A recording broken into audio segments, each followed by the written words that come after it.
Let me tell you a little bit about the Presidential Lecture Series. These are series of lectures that we provide not only for our own community, but for the community at large, and we do 2 a year. One is in the fall, and that is some professor, usually a distinguished professor from CUNY, another unit of the City University. And then in the spring, we have a distinguished professor from our institution. So I am very proud to tell you that today we have with us Dr. Martin Kutnowski, who is a member of our music department. You are in for a wonderful treat. He is a pianist, he's a composer, he's a teacher. He is an individual who started his career in Argentina. He got his bachelor's degrees and master's degrees from the Profesorado del Conservatorio in Buenos Aires, and then he came to New York City and got his PhD from the Graduate Center. He's one of those very gifted faculty members, one of these individuals who not only works well with his students, but is very much involved in the fabric of the institution.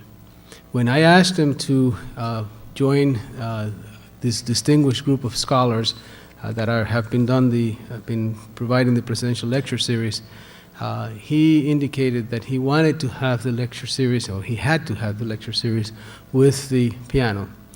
And I want to let you know that this piano has just been refurbished. It's thanks to the borough president, we were able to take our piano and redo it from top to bottom. So it's a wonderful instrument and something that is really the pride of Queensboro. So with that, let me introduce to you 2 prides of Queensboro, the piano and Martin Kutnowski. Thank you.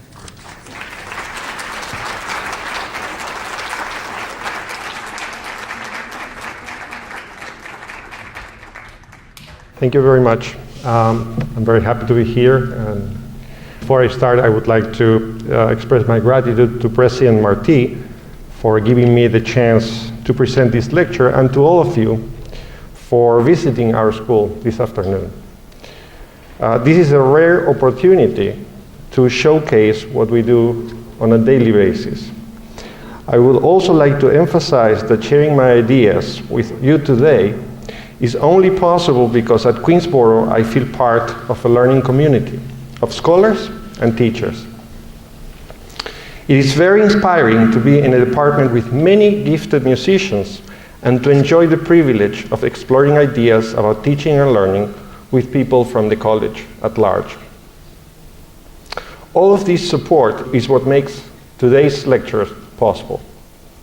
I would also like to express my gratitude to the Academic Computing Center and the Office of Development for all of their help.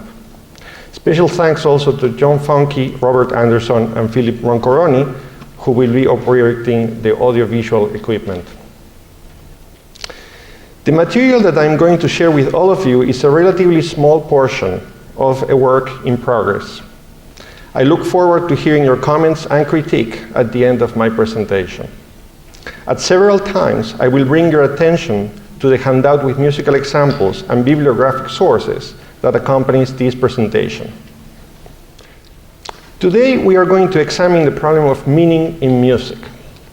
We are first going to look at 3 video clips from a famous TV show and analyze how music is used at different moments to enhance a specific mood or emotional atmosphere.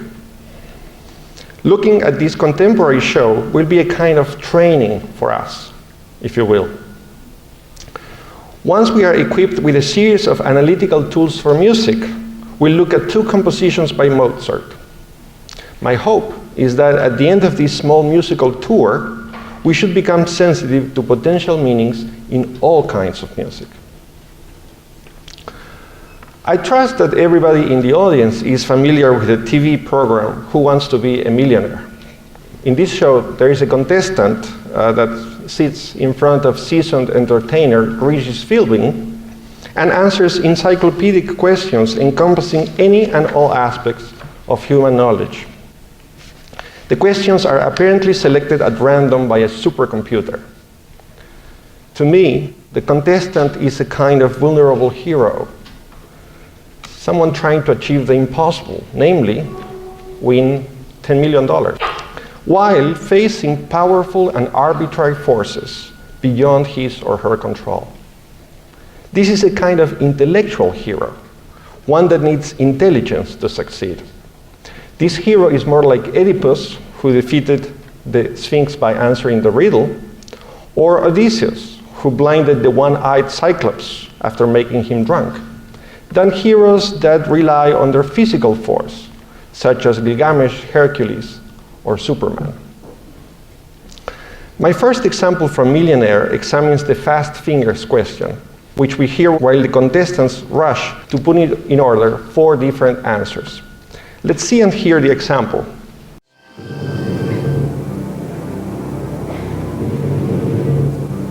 Put these heartthrobs in order by their year of birth, starting with the earliest.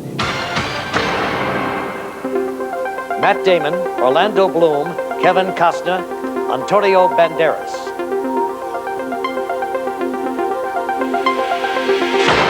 All right, now let's see that answer in the correct order.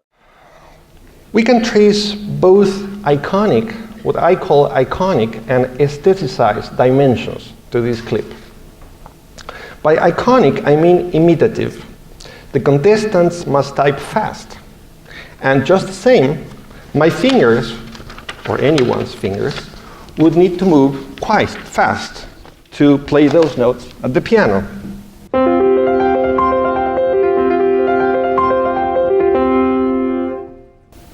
Speed at the piano mimics speed at the keypad. The music is a looped arpeggio, an arpeggio that repeats, and that is synchronized at 60 beats per minute, which makes each arpeggio coincident with each elapsing second.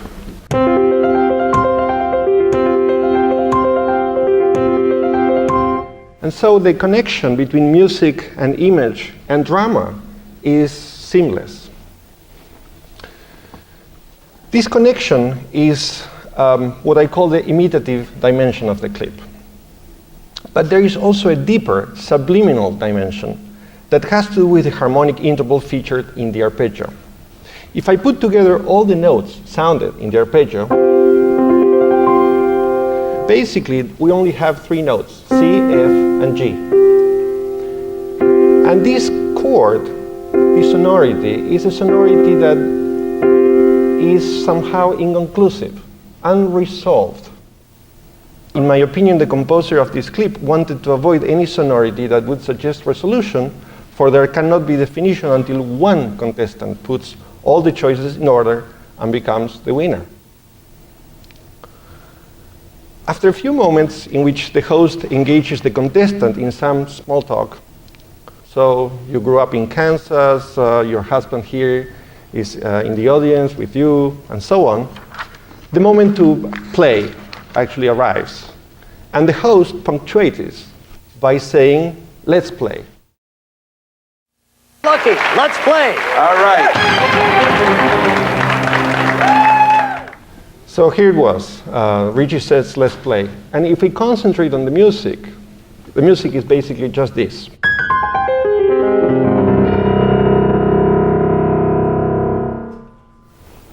Now, once again, the connection is what I call imitative.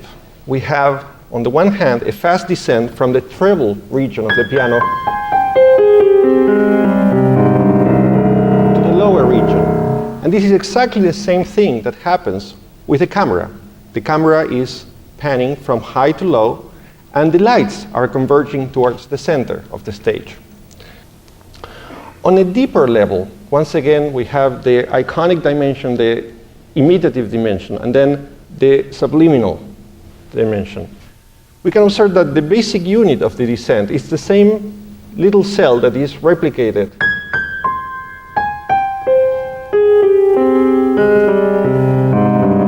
it's the same 3 notes, and those 3 notes are A flat, G, and C. A flat, G, C. You have this example as it's example 3 in the handout on page 2. You can see there the entire descent, and one slur shows that specific group of 3 notes. I call it the ominous motive, or we could also call it concern or anxiety. And we could justify this by thinking of the motive, the specific notes that are being used. Once again, for a long time, scale degree 6. By scale degree, I mean 1, 2, 3, 4, 5, 6, 5, flat 6, 5. For a long time, this connection, these 2 notes, when used together, have been associated with grief. It's almost like someone complaining or whining about something. So in actually many cultures, this is considered a lament motif in all kinds of music, and of course, including classical music.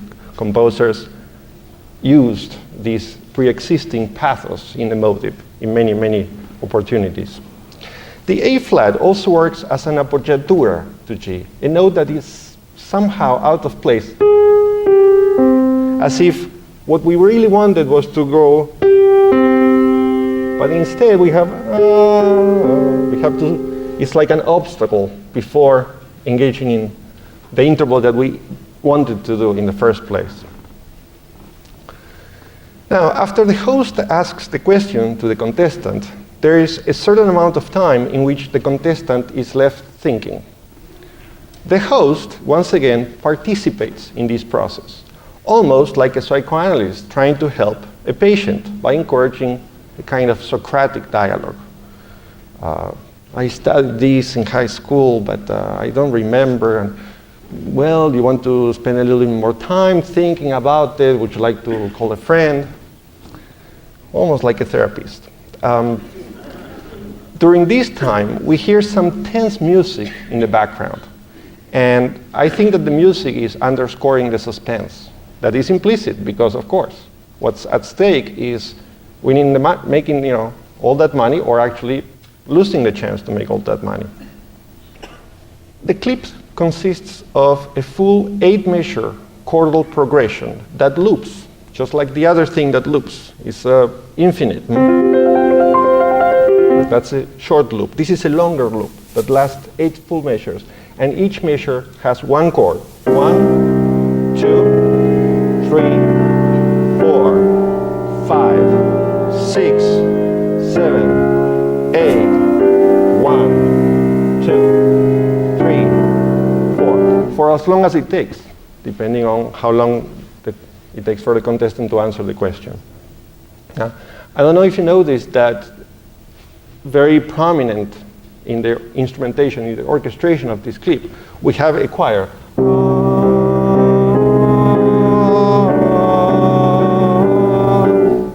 I trust that you could hear it. So I'll do it again. Recognize that? There it is, once again, the connection G, A flat, G, which we had heard earlier, and which consciously we don't perceive, but which unconsciously gets into our system. And that's why I call it a deeper, more sophisticated, subliminal aspect of the clip. I think also that the use of voices at this point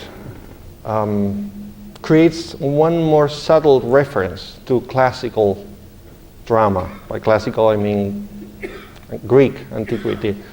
And the shape of the stage in the show is also like an amphitheater. To me, these voices are a kind of Greek chorus that is witnessing the drama, maybe commenting on the drama, underscoring the substance, what's at stake in the drama. Finally, we are going to look at the last example that I have from the show, which coincides with the moment when the contestant makes his final decision. This is the moment of truth. At this point, we hear for the last time the apprehension motive, but featured only once, and very, very prominently as the answer lights up in the screen. So you're going to hear 6, 5, 1. And I think that this bare bones presentation of the idea is the most powerful, because we were prepared to get to the core of the situation. And just like the show was building up tension, this is it. He or she is going to say the answer, and he or she may not survive or may win a lot of money. I'm going to say D. D, gray matter. Not a crayon color. Final answer. Final answer. So, there it was. That's what the show is about. That moment and that motive at the same time. So, I hope that these brief examples helped us see how music is used to enhance the dramatic content of this particular show, and that in the process we became open to the idea that music can carry explicit emotional meanings. The decodification of these meanings depends on the cultural awareness of the listener. Examining the music of Millionaire with critical ears was not really too difficult for us, because we are participants of the culture in which these messages were created, and we are the audience intended for this show. So the meanings we are conversant with this context. I would like to use this exercise, however, as a warm-up to examine the music of Mozart. The main problem that we are going to face is our cultural distance from Mozart and his time. Our imagination must help us travel thousands of miles away, and more than 200 years ago, to Europe in the second half of the 18th century. Our challenge consists in reconstructing the context of meanings that was obvious to Mozart and his contemporaries. This contextual knowledge will later help us understand his music. Understand. We're going to start with an opera, a kind of piece that is in some ways the multimedia art of the 18th century. My first example consists on the recitativo, In quali eccessi. This recitativo comes before the aria Mi tradì quell'alma ingrata, which is part of the opera Don Giovanni. You may be familiar with the theme of Don Juan. It's a legendary theme. An unscrupulous playboy who seduces women simply to add them to his collection. The opera follows Don Giovanni in his misdeeds. His character is contrasted with three of the women that he seduces. One of them is Donna Elvira, a not so young anymore lady from the city of Burgos who left her honorable family to follow him. She left her honorable family and her honor, only to be betrayed by the Don shortly afterwards. At this point in the opera, Donna Elvira is left alone in the streets where she laments her fate. She starts by saying how much she hates Don Giovanni and how much she looks forward to the day when he will be punished. Towards the end of the recitativo, however, as she thinks out loud, to some extent like a Millionaire contestant, she comes to the realization that she still has feelings for him, that she fears for his life, and that ultimately she would be more than willing to forgive him if only he would take her back. Allow me to direct your attention to the third page of your handout. My thanks to Professoressa Antonella Ansani for her help with the translation. In the first lines, Elvira enumerates crimes committed by Don Giovanni. She says how horrible a creature he is and how he should be punished by heaven. At some point, she says that he should be hit by a lightning strike. Now, please note the arrow on the line that starts Misera Elvira. At this crucial point, there's an emotional shift. Elvira gets in touch with her inner feelings and realizes that she actually still loves him. In the aria that follows, Elvira continues exploring this romantic ambivalence. She says how unhappy he makes her, and then admits that, even betrayed and abandoned, she still feels compassion for him. The very last line is, When I see him, my heart starts beating faster. Palpitando il cor mi va. There are two segments in this recitativo, as I just said, and both are highly contrasting in musical expression. The first, full of anger, uses strong dynamics and a stern figuration in the lower strings, which are played in unison. The unison possibly implies that Elvira is clear about what she thinks and feels. Her mind speaks with one voice. But in the second portion of the recitativo, Elvira switches from anger to compassion. And this emotional switch is painted in the music with changes in the dynamics, articulations, harmony, orchestration, and rhythm. In this example, once again, we can, on the one hand, distinguish what I called imitative representations before, such as the fast descending scales in the violins, representing thunderbolts.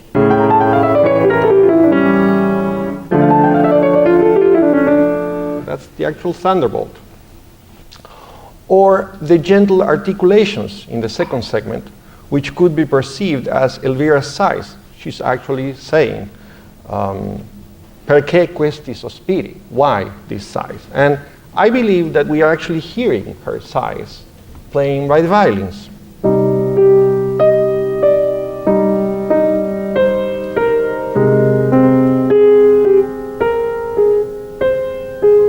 And then later,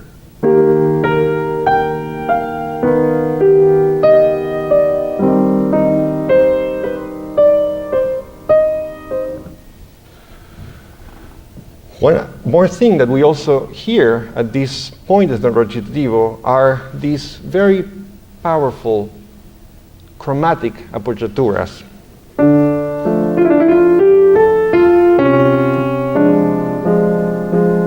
Or later, when she says,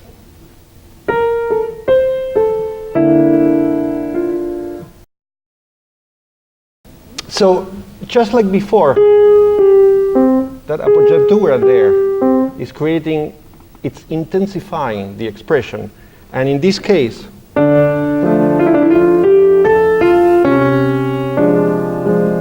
so we know that something important is about to happen there.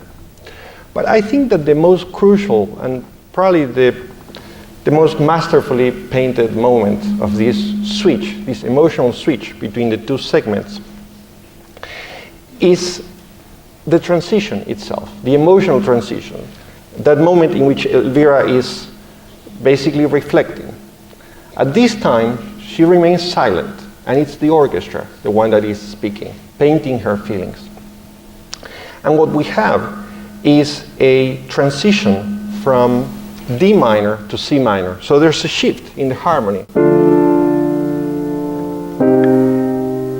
And these two different harmonic colors, so to speak, I think speak of the different places, emotional spaces from which she is moving.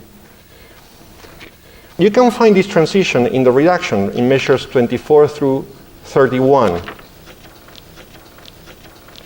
Elvira is reflecting, and the orchestra starts talking, so to speak.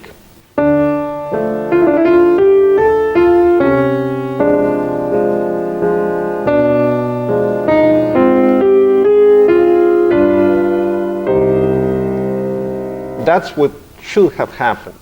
But instead, Mozart delays the moment at which the cadence will arrive. He extends the phrase, and I think that Elvira is resisting to see the truth. She doesn't want to, it's a painful thing to admit to herself. After all he's done to me, how come I still love him? And so instead of going in that more direct way,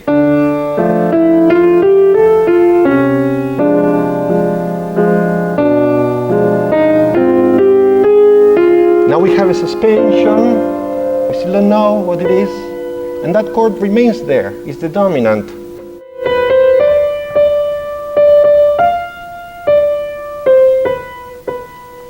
Another delay, and then finally she says, in sentinasce, and the orchestra comes here.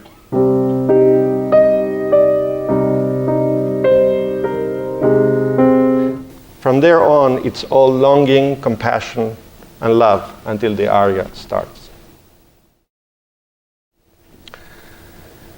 My last example today is perhaps the most difficult to decode, for it is a piece which does not have any explicit meaning.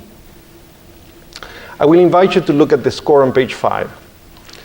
This is the first page of Mozart's Sonata in E-flat major, Köchel 282. By looking at the score, we immediately realize that there are no theatrical or programmatic indications of any kind. There are seemingly no characters in this piece, no stories to follow. It would seem that the piece is not really about anything, just pure music.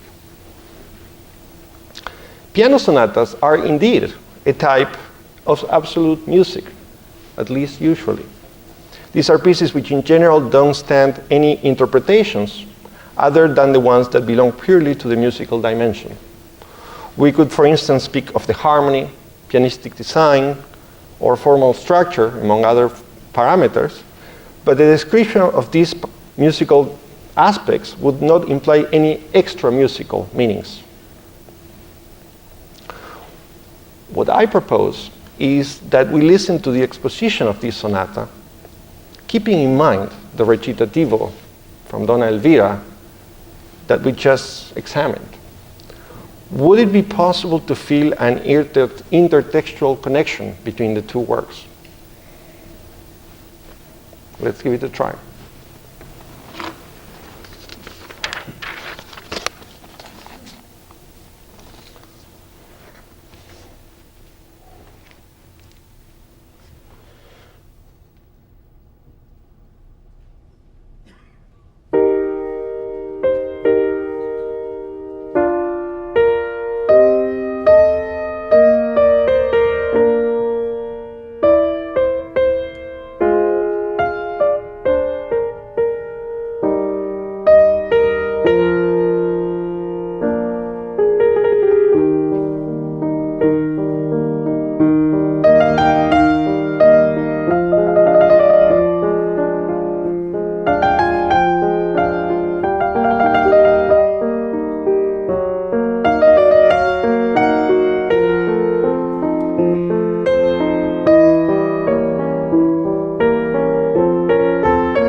Did we suspect a connection? Could we trace a commonality to both works? Could we imagine a soprano perhaps singing an operatic aria in this exposition? If we did, then we must explain why. What are the reasons for this intuition, for this faint sensation? In the classical era, the first movement of a piano sonata implies not meaning, but yes, it does imply a certain formal organization. The exposition must feature two themes, the first in the tonic and the second usually in the dominant. The first theme must be here, and the second theme must be here. This is what happens here, where the first theme, which you see from measures 1 through 9, is in E flat major, and the second theme is in B flat. And you can see this in the following reduction, which is on page 6 of the handout. It's a little bit of a summary of all the notes that we find in the first page. So what's unusual, however, is that the first movement is supposed to start fast in a sonata form. And what we have here is a very slow beginning, followed by a faster second theme. So the first theme is this very slow,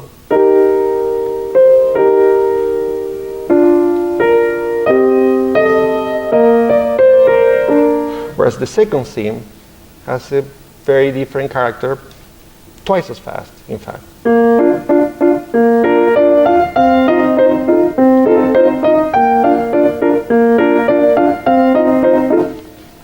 Etc. The handout also shows the phrase structure, which contains very interesting irregularities. The first theme, which ends at the end of measure 8, where it says half cadence in your page, comprises 8 measures.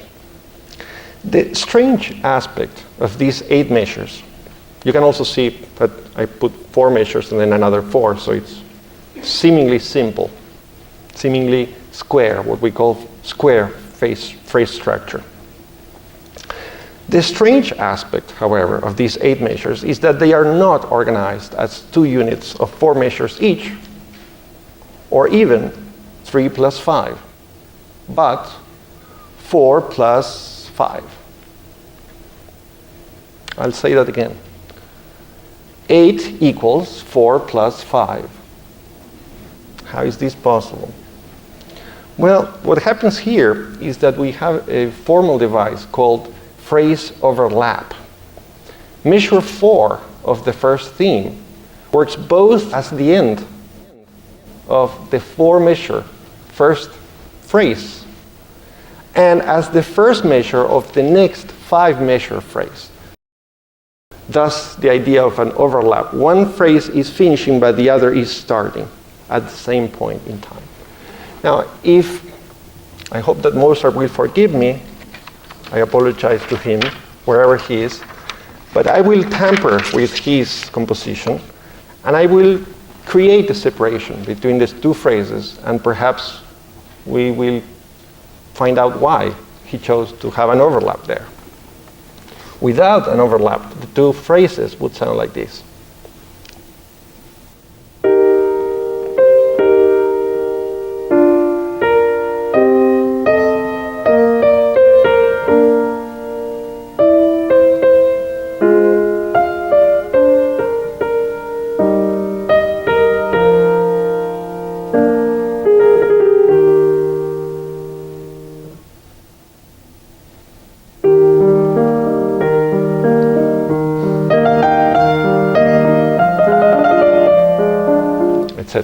So I hope that you felt that something was not working there. For all of a sudden we had, yes, a much clearer sense of the distinctiveness of the 2 phrases, but at the expense of coherence and continuity.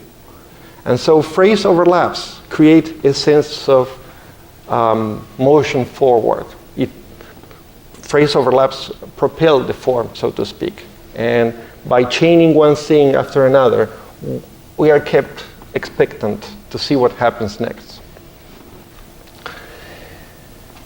Another important feature of the first theme, which is highly unusual, is that almost quite right at the beginning, we start having these intensifications of the harmony, these explorations of alternate tonal areas, something that shouldn't happen until a little bit later in a sonata. Usually, the place where all of these would happen in all its full intensity would be the development, the following large section of the movement. But in this sonata, it starts happening right away.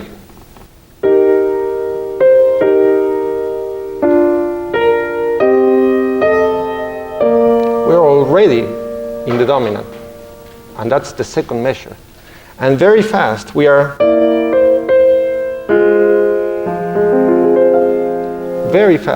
in F minor again, and very fast we are going to go back to E flat major.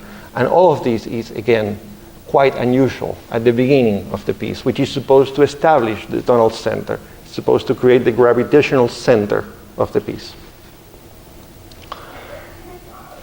Maybe there's a meaning here. Maybe the intensity of the harmony could symbolize some kind of emotional disorientation. Someone that is not so sure, someone that precisely doesn't have a clear center about what he or she feels. I say she because if it were he, oh, it would be there. But it's up here. And this piece is actually in E flat major, which is such an ideal key for a soprano. So I'm starting to picture this aria now more clearly because we have further elements. Another thing that also makes it look or sound like vocal music are the articulations. If you go back to the score, you'll see that the right hand has all of these lines, these curved lines connecting notes. Well, those slurs there are actually making me connect the notes in such a way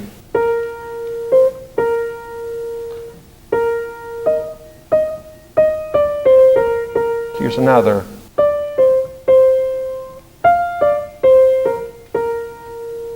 So these little groups of notes sound so much like words to me.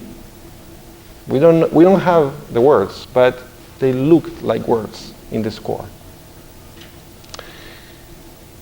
It's quite an exquisite articulation, which sometimes composers didn't, especially up to Mozart's time and in previous times to Mozart, composers didn't bother writing. So we can safely assume that Mozart felt very strongly about marking those articulations. He wanted it to be clear. He wanted us to know, perhaps. Let's go to the second theme, the one starting on measure 9. And so on. The accompaniment itself, I think that sounds a lot like an orchestral accompaniment.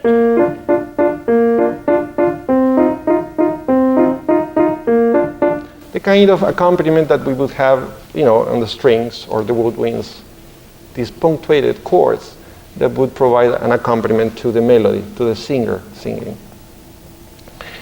And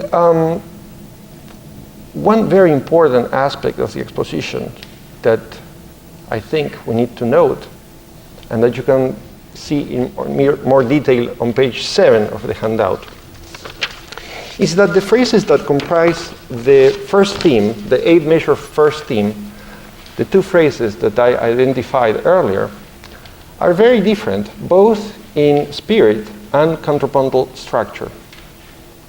Now, once again, I made a skeleton of the skeleton. And we are left here with the true basic contrapuntal structure of the first 4 measures.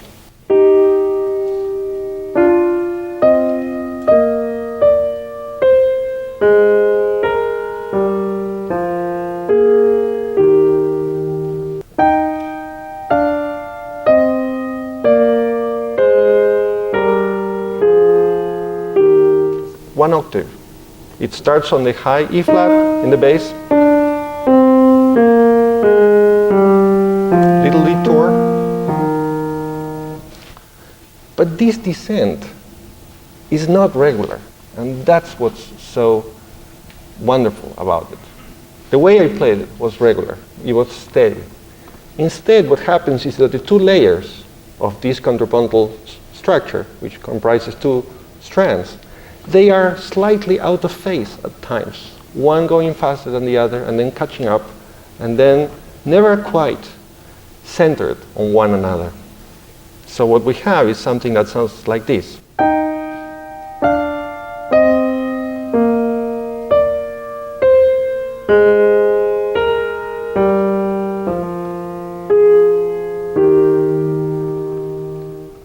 And so this lack of synchronization, once again, I think, speaks of some kind of disorientation, some kind of hesitation.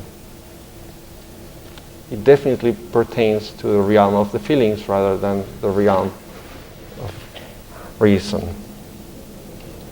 And the 2 themes that we have here, the slow one followed by the fast one, I think it's so clear, at least to me, that they are a kind of recitativo plus aria, much in the way that we have first in the recitativo in which Elvira tells us how she feels, and then we have the more conventional formulaic moment where she sings with the orchestra. The second portion of the first theme is simpler from the contrapuntal point of view.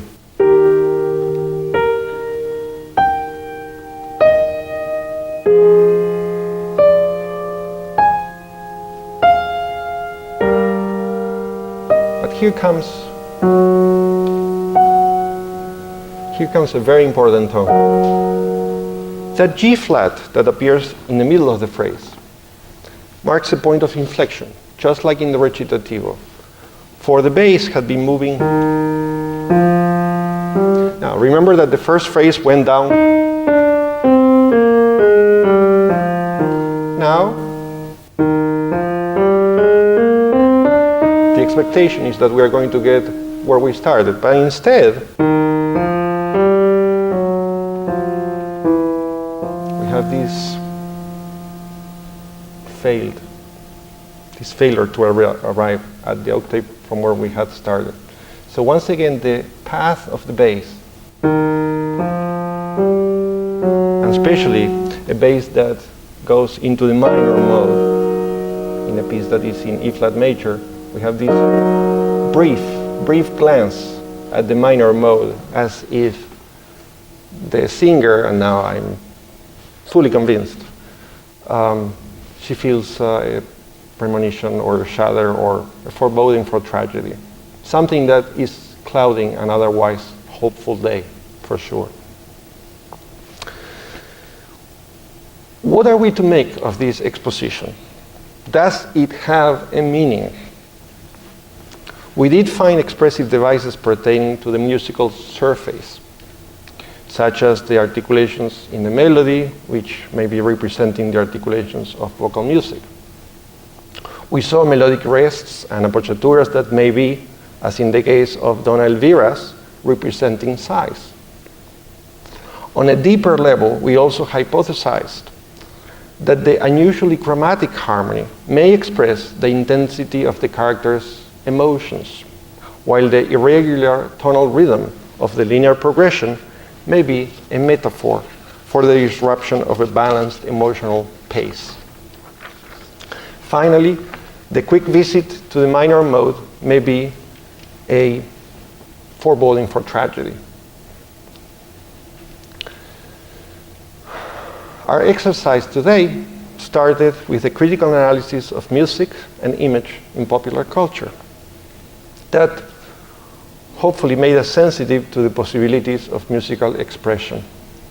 We then examined an excerpt from Don Giovanni and saw that it shared many characteristics with Mozart's piano sonata in E flat, a piece which does not have any explicit programmatic content.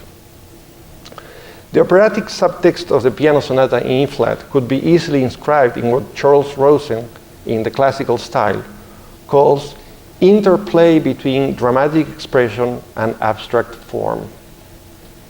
Operatic gestures are a common subtext in Mozart's music. This is a subliminal feature that can often be found in his symphonies and chamber music, but most especially in his piano sonatas. So that people buying Mozart's piano sonatas would have operas in mind, just like we have Millionaire in ours. Musical interpretation is, however, an imperfect science. Despite the intuitive insights, it may be that the connection that we explored today between the formula recitativo plus aria and the sonata in E flat will never be proved conclusively. Indeed, we will never be completely sure that the melody of the first theme is meant to represent the voice of a soprano suffering the consequences of failed love, like Donna Elvira's. Musical interpretation can only go as far as the interpretation of metaphor. Besides, Mozart has not been around for more than 200 years, and we can't ask him. Yet, our exploration today brought us closer to the secret aspects of musical expression, which sometimes surface and are made explicit when music is put at the service of other arts, as in Millionaire or in an opera. I still believe that this unusual sonata by Mozart is the symbolic representation of a recitativo plus an aria, sung by a soprano. While hearing the first theme, and if I close my eyes, I don't find it too difficult to picture a passionate lady pleading for an impossible love. I hear her hesitation, her anxiety, her hope. In the second theme, I also hear a conventional aria, a more formulaic moment where she sings accompanied by the orchestra. I say she because I see her, but I don't know her name. I believe that picturing this imaginary operatic scene transforms the way I experience this sonata, both as a performer and as a listener. Attaining this poetic visualization, perceiving the intertextual metaphor, and suspecting poetry and drama within seemingly pure music may be, perhaps, the ultimate goal of music analysis. Thank you.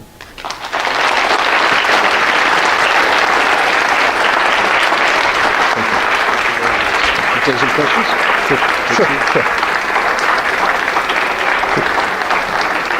Thank you very much, Professor Kutnowski. This is the quality of faculty that are teaching our students. I think Martin just represents one of many at this institution, and please give him another round of applause. He was fantastic.